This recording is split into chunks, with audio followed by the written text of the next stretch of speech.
இந்த நாட்களை அப்படி மாற்றி விட்டார்கள். துக்கத்துக்குரிய ஒரு நாளாக இந்த நாட்களில் மூசா அலைஹிஸ்ஸலாம் அவர்கள் நினைவு கூடப்படுவதில்லை. இந்த நாட்களில் மூசா அலைஹிஸ்ஸலாம் அவர்களுடைய ஈமானிய உறுதி, அல்லாஹ் நினையாபுரத்திலிருந்து அவர்களுக்கு கொடுத்த உதவி, இறைவனின் அருள், அதுவெல்லாம் நினைவு கூறப்படுவதற்கு பதிலாக சோகமும் கவலையும் அந்த மக்கள் மத்தியில் நினைவு கூறப்படுகிறது. தமிழகத்தில் உள்ள முஸ்லிம் சமூகமே ஒரு காலத்தில் அப்படித்தானே இருந்தது. ஆஷுரா நோன்புக்கு தமிழகத்தில் உள்ள முஸ்லிம் சமூகம் வைத்த பேர் என்ன? முஹர்ரம் மாதம் 10ஆம் நாள் நோன்பு வைப்பாங்க. நம்ம பிரச்சாரத்திற்கு முன்பும் நோன்பு வைக்கிற நிலை இருந்தது. எதுக்கு நோன்பு வைக்கிறீங்கன்னு கேட்டால் அவங்க பேர் சொல்லுவாங்க, ஹுசைனார் கொல்லப்பட்டாங்கல்ல, ரசூலுல்லாஹ்வுடைய பேரர் ஹுசைன் ரலியல்லாஹு அன்ஹு அவர்கள் கொல்லப்பட்டு விட்டார்கள் கர்பலாவிற்காகத்தான் நம்ம நோன்பு வைக்கிறோம். ஹுசைனார் அவர்கள் கொல்லப்பட்டதற்காக நாம் நோன்பு வைக்கிறோம். அந்த துக்கத்தை வெளிப்படுத்த நாம் நோன்பு வைக்கிறோம் என்கிற நம்பிக்கை முஸ்லீம் சமூகத்தில் இருந்ததா இல்லையா? இன்னைக்கு இருக்குதே. நாகூர் அனிப்பா அதுக்குன்னு ஒரு பாட்டெல்லாம் படிச்சு கண்கள் குளமாகுதம்மா கர்பலாவை நினைக்க. முஹர்ரம் மாதம் வந்தாலே அந்த மாதத்துக்கு பேர் என்ன? முஹர்ரம் மாதம் இல்லை, ஹுசைனார் மாதம். தமிழகத்தில் முஸ்லிம்கள் அடர்த்தியாக வாழக்கூடிய பகுதிகளில் இந்த மாதத்துக்கு பேர் என்ன பேர்? ஹுசைன் அவர்களுடைய மாதம், ஹுசைனார் மாதம். இந்த மாதத்தில் 10ஆம் நாளில் வைக்கப்படுகிற நோன்புக்கு பேரு ஹுசைனார் நோன்பு, ஹுசைன் அவர்களுக்காக வேண்டி வைக்கப்படுகிற நோன்பு. அப்போ கர்பலா யுத்தம் நடைபெற்றது. யசீதுங்கிற ஆட்சியாளர் ஹுசைன் அவர்களை கொலை செய்து விட்டார்கள். அந்த யுத்தத்தில் ரசூலுல்லாஹ்வுடைய பேர பிள்ளைங்க ஹுசைன் கொல்லப்பட்டு விட்டார், அவருடைய குடும்பம் கொல்லப்பட்டு விட்டது, அவங்க பிள்ளைங்க, அவங்க மனைவி, இவர்களெல்லாம் கொல்லப்பட்ட ஒரு மிகப்பெரிய சோகத்தை வெளிப்படுத்துகிற நாள் தான் இந்த முஹர்ரம் மாதம். இந்த முஹர்ரம் மாதத்தினுடைய நோன்பு என்பதாக இந்த மக்கள் மத்தியில் பிரச்சாரம் செய்யப்படுகிறது. அதன் அடையாளத்தை தமிழகத்திலும் ஆங்காங்கே நீங்கள் பார்த்து கொண்டு இப்போதும் இருக்கிறது. இது ஷியாயிசம் என்றாலும் கூட முஸ்லிம் சமூகத்தில் இப்படிப்பட்ட கருத்தாக்கங்கள். அதனால என்ன செய்வாங்க? நீண்ட காலமாக தமிழகத்தில் இருந்த நடைமுறை என்ன தெரியுமா? முஹர்ரம் மாதம் பிற 1 பார்த்தாச்சுன்னா 10 நாள் துக்கம் அனுஷ்டிக்கணும். அப்போ என்னப்பா செய்ய போகிறேன்? 10 நாள் நான் மீன் சாப்பிட மாட்டேன், கறி சாப்பிட மாட்டேன், அசைவம் சாப்பிட மாட்டாங்க. முஹர்ரம் மாதத்துடைய 10 நாள் பல வீடுகளில் அசைவம் எடுக்க மாட்டார்கள். கேட்டால் என்னவா? துக்கத்தை எப்போ நடந்த துக்கம்? 1000 வருஷத்துக்கு மேலே நடந்த ஒரு சம்பவத்துக்கு உண்மை. ரசூலுல்லாஹ்வுடைய குடும்பத்தில் உள்ளவர்கள் கொல்லப்பட்டாங்கன்னா கவலை தானே. யாருக்கு கவலை இல்லை? ரசூலுல்லாஹ்வுடைய குடும்பம்னு இல்லை, ஹுசைன் அவர்கள் மாத்திரமல்ல, எந்த சஹாபி கொல்லப்பட்டாலும் அது கவலை அளிக்கிற ஒரு விஷயம் தானே. ஆனால் இந்த ஷியாக்கள் என்பவர்களை நீங்கள் பாருங்கள், நபிகள் நாயகத்தின் குடும்பம் என்று சொல்லி ரசூலுல்லாஹ்வுடைய குடும்பத்திலையும் குறிப்பிட்ட சில நபர்களை மாத்திரமே பிரத்யேகமாக தேர்வு செய்து அவர்களை மாத்திரமே முன்னிலைப்படுத்துவார்கள். ஏனைய சஹாபாக்களை மதிக்க மாட்டார்கள். ஏனைய நபித்தோழர்களின் மீது அவர்களுக்கு எந்த விதமான கண்ணிய பார்வையும் இருக்காது. ஷியாக்கள் உள்ள பலர் அப்படித்தான் இருக்கிறார்கள். நீங்கள் தமிழ்நாட்டிலே நம்ம வாழ்கிற சென்னை பகுதியில் எங்கே பார்த்தாலும் யா ஹுசைன் தான் எழுதப்பட்டிருக்கும். ஏன் யா ஹுசைனே? அபூபக்கர் எங்கே இல்லை, உமர் அவர்கள் இல்லை. அவர்களை பொறுத்தவரை ரசூலுல்லாஹ்வுக்கு பிறகு அலி ரலியல்லாஹு அன்ஹு அவர்களுக்கு பிறகு ஹுசைன். ஹசனை கூட சொல்ல மாட்டாங்க அதிகமாக. அவர் முஆவியா அவர்களோடு ஆட்சியில் சமாதானம் செய்து கொண்டார் என்பதற்காக வேண்டி ஹசன் அவர்களை கூட விட்டு இவர்கள் முன்னிலைப்படுத்துவது யாரை மட்டும்தான்? ஹுசைன் அவர்கள் கொல்லப்பட்டாங்க. அவங்களை பொறுத்தவரை 5 பேர்: ரசூலுல்லாஹ், அலி ரலியல்லாஹு அன்ஹு, அவங்க மனைவி ஃபாத்திமா ரலியல்லாஹு அன்ஹா, அவங்க பிள்ளைங்க ஹசன், ஹுசைன். இந்த 5 பேர் ரசூலுல்லாஹ்வுடைய குடும்பத்தை மதிக்கிறோம்னு சொல்லுவாங்க. பேருக்கு என்ன? ரசூலுல்லாஹ்வுடைய குடும்பத்தை நாங்கள் மதிக்கிறோம். ரசூலுல்லாஹ்வுடைய குடும்பம்னா எவ்வளோ பேர்? அவங்க மனைவிமாரெல்லாம் இருக்கிற ஹதீஜா அம்மையார், அவங்க ரசூலுல்லாஹ்வுடைய குடும்பம் இல்லையா?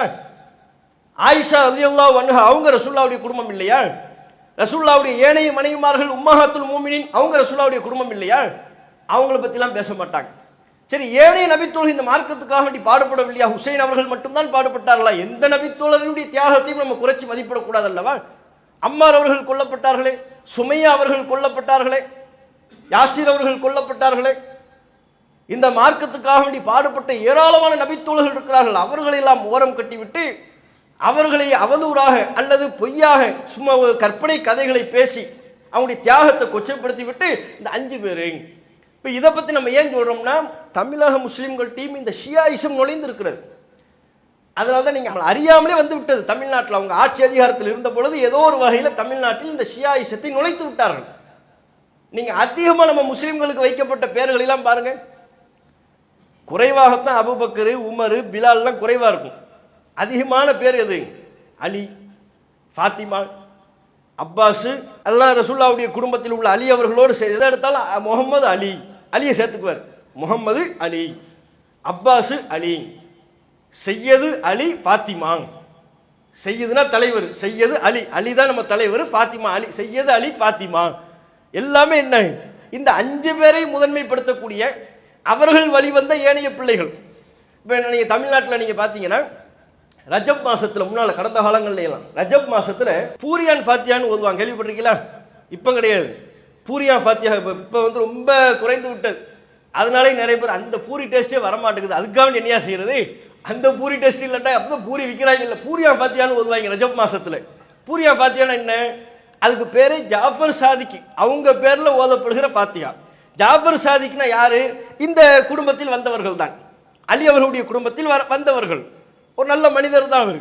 ஆனா நல்ல மனிதர் என்பதை தாண்டி இவங்க என்ன ரசூலுல்லாஹ்வுடைய குடும்பத்துக்கு ஒரு புனிதம் கட்டமைத்து அவங்க மட்டும்தான் பிரதானமானவர்கள். அலி அவர்களுக்கு வர வேண்டிய நபித்துவத்தை ஜிப்ரீல் அலைஹிஸ்ஸலாம் அவர்கள் மாற்றி ரசூலுல்லாஹ்வுக்கு கொடுத்துட்டாங்க. இப்படி நம்பக்கூடியவங்களா இருக்கிறாங்க.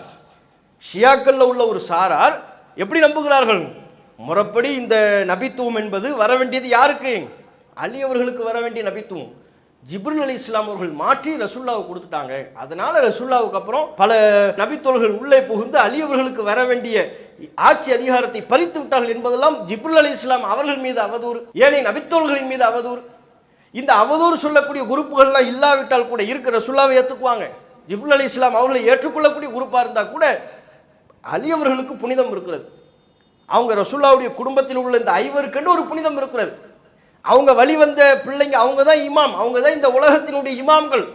உலகத்தை ஆளக்கூடிய நிர்வகிக்கக்கூடிய மூமின்கள் அனைவரும் கட்டுப்பட்டு நடக்க வேண்டிய அதிகாரத்துக்கு உட்பட்டவர்கள் இவர்கள் தான். இப்படி சொல்லக்கூடியவங்க இருக்கிறாங்க, இப்படி சொல்லக்கூடியவர்களாக இருக்கிறார்கள். அப்போ பூரியான் ஃபாத்தியாலாம் தமிழ்நாட்டில் வந்துச்சுல்ல, ஜாஃபர் சாதிக்கு அவங்க பேர்ல எப்படி பூரியான் ஃபாத்தியா வந்துச்சு? மௌலுதுகள் இருக்குல்ல, தமிழ்நாட்டில் ஓதப்படுகிற எல்லா மௌலுதும் ஷியாயிசத்தை வெளிப்படுத்தக்கூடியவைகள் தான். தமிழ்நாட்டில் முஹர்ரம் மாசத்துல ஒரு காலத்தில் பஞ்சா எடுப்பாங்க, இப்போதும் எடுக்கிறாங்க. சென்னையிலேயே சில பகுதிகளில் எடுக்கிறாங்க. பஞ்சாங்கிறது என்ன என்ன எடுப்பாங்க? பஞ்சானா பாஞ்ச், 5 மௌலுதுகள்லேயே வருகிறது. லீ ஹம்சத்துன், எனக்கு 5 இருக்கிறார்கள், 5 பேர் இருக்கிறாங்க, சும்மா இல்லை. உத்துஃபி பிஹா ஹர்ரல் வபா இல் ஹாத்திமா, அந்த 5 பேர் மூலம் சுட்டரிக்கக்கூடிய நரக நெருப்பிலிருந்து நான் பாதுகாப்பு தேடிக்கொள்வேன். அந்த 5 பேர் யாரு? அல் முஸ்தபா ஒல் முர்த்ததா ஒபுனாஹுமா ஒல் ஃபாத்திமா. முஸ்தபா ரசூல் ஸல்லல்லாஹு அலைஹி வஸல்லம் நபிகள் நாயகம் இருக்கிறார்கள், 5 பேர்ல ஒரு ஆள். அடுத்து ஒல் முர்த்ததா அலி, அலி அவர்கள் இருக்கிறார்கள் 2வது. ஃபாத்திமா 3வது. அவங்க பிள்ளைங்க ஹசன் ஹுசைன். இந்த 5 பேர் எனக்கு இருக்கிறாங்க. இந்த 5 பேரை கொண்டு சுட்டரிக்கக்கூடிய நரக நெருப்பில் இருந்து நான் என்னை பாதுகாத்துக் கொள்வேன். மௌலுதுகள்ல தமிழக முஸ்லிம்கள் ஓதக்கூடிய மௌலுதுகளில் உள்ள வரி நம்ம கற்பனையா சொல்ல. எங்கேயோ ஏமன்ல இருக்கக்கூடிய ஷியாக்கள் இதை சொல்றாங்கன்னு சொல்லல, ஈராக்ல இருக்கக்கூடிய ஷியாக்கள் சொன்னாங்க, அப்படி அல்ல. உலகத்தில் ஏதோ ஒரு மூலையில் உள்ள ஷியாக்கள் அல்ல, தமிழ்நாட்டில் உள்ள முஸ்லிம்கள் ஆண்டாண்டு காலமாக ஓதி வந்த மௌலுதுகளில் உள்ள வரி. எனக்கு 5 பேர் இருக்கிறாங்க, இந்த 5 பேரை கொண்டு நரக நெருப்பையே நான் வந்து பாதுகாப்பு தேடிக்கொள்வேன். ரசூலுல்லாஹ் 1, அலி 2, ஃபாத்திமா 3, ஹசன் 4, ஹுசைன் 5, இந்த 5 பேரு. இதுதான் பஞ்சா. தமிழ்நாட்டில் ஒரு காலத்தில் ரொம்ப ஜெகஜோர ரொம்ப ஜரூரா நடைபெற்று கொண்டிருந்தது.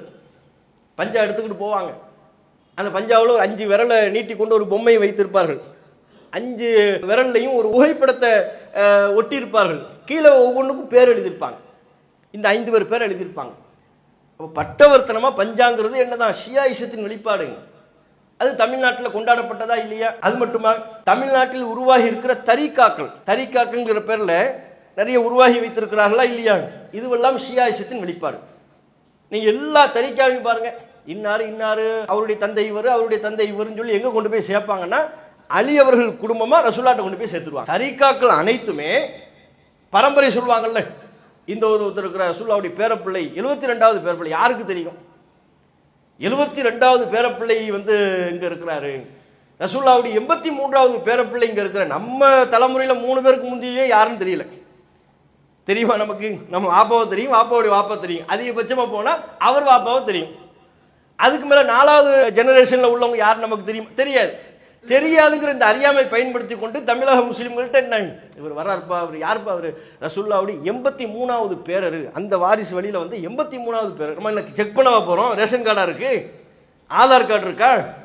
82 யாரு, 81 யார் ரசூல், எப்படி ரசூலுல்லாஹ்ட்ட போய் சேருது நமக்கு தெரியாது. ரசூலுல்லாஹ்வுடைய பேரப்பிள்ளைங்கன்னு சொல்றாரு. சரி, பேரப்பிள்ளையாவே இருக்கட்டுமே, ரசூலுல்லாஹ்வுடைய பேரப்பிள்ளை. அதனால என்ன? நபிகள் நாயகத்தின் பேரப்பிள்ளை என்பதால் அவருக்கு கூடுதல் சிறப்பு இருக்கா? நபிகள் நாயகம் ஸல்லல்லாஹு அலைஹி வஸல்லம் அவங்க என்ன சொன்னாங்க?